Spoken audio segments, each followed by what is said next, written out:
Hi, my name is Mike Struess. I'm here to take you through my airline customer satisfaction prediction model using streamlit.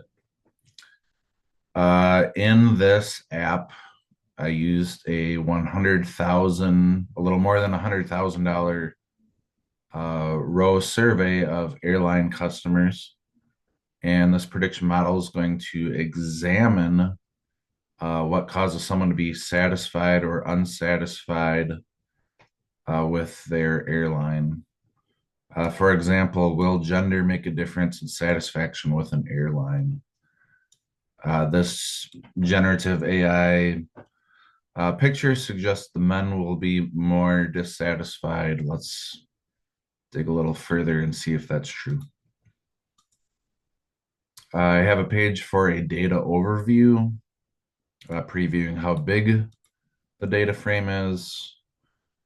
I have a selection for seeing the data dictionary. Most of the categories were a rating of 0 to 5. For example, how is the baggage handling system? Loved it, 5, hated it, 0.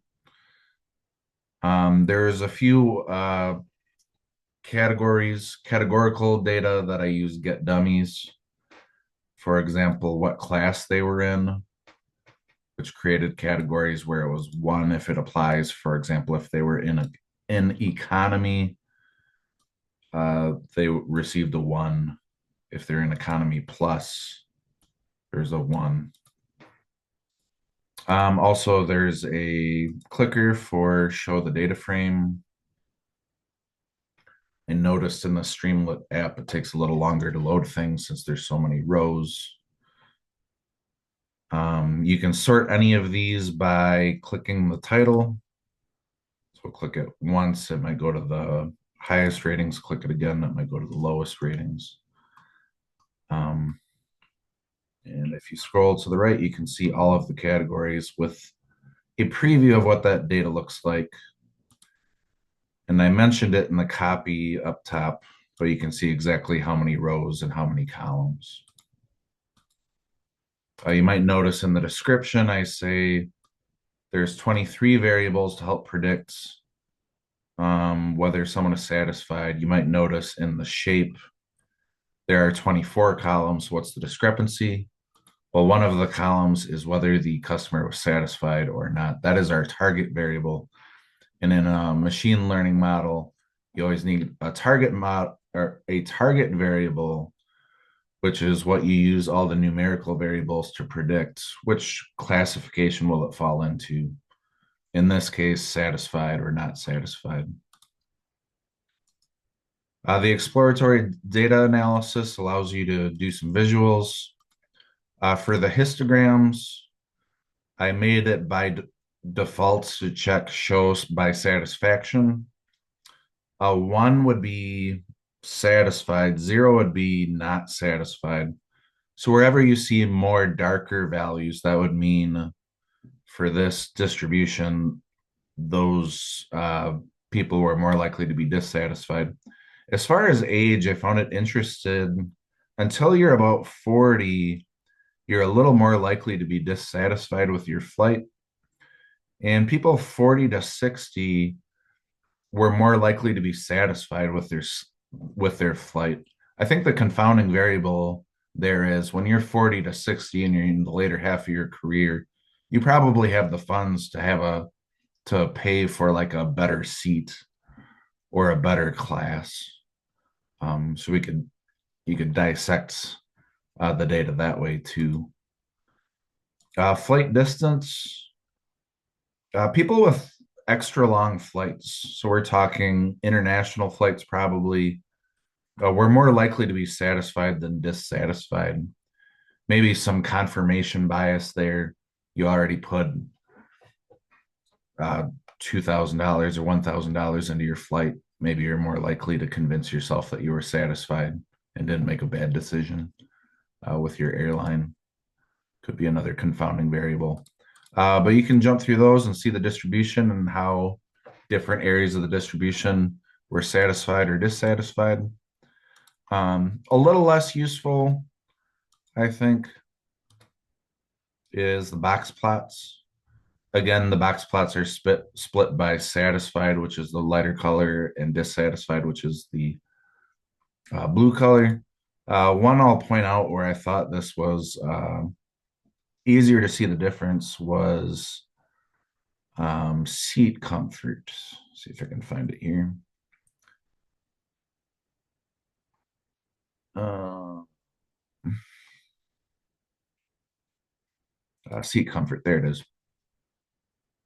Notice that most of the satisfied people rated their seat comfort a 3, 4, or 5. If your seat was really uncomfortable and you rated it a 0, 1, or a 2, in fact, no one who rated their seat a 0 was satisfied.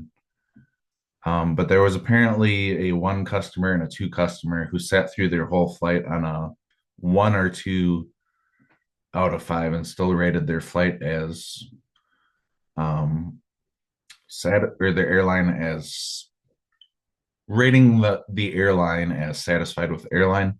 So if you're an airline owner, the number one of the top things within your control that can make your customers more likely to say they're satisfied is make the seats more comfortable.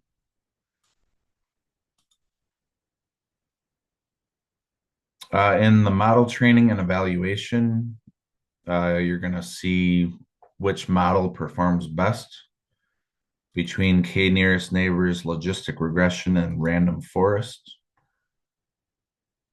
The k nearest neighbors, which looks for surveys with the most similar data and whether they predicted satisfaction or not satisfaction.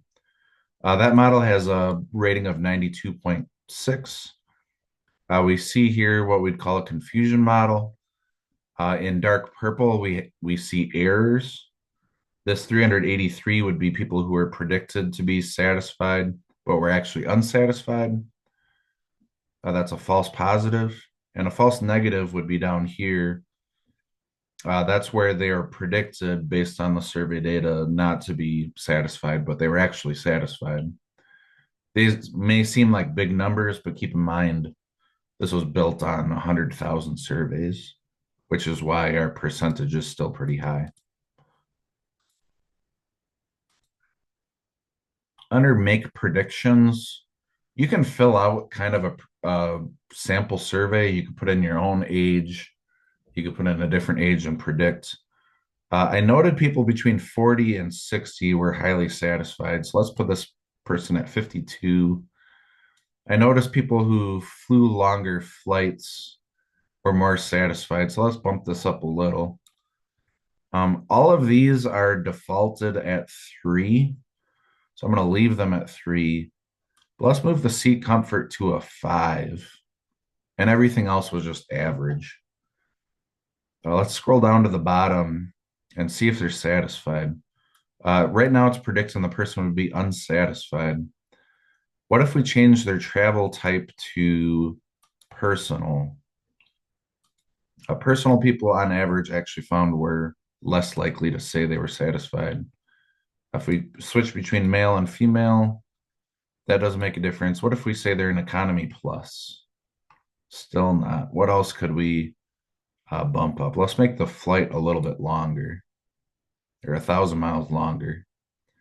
Still unsatisfied.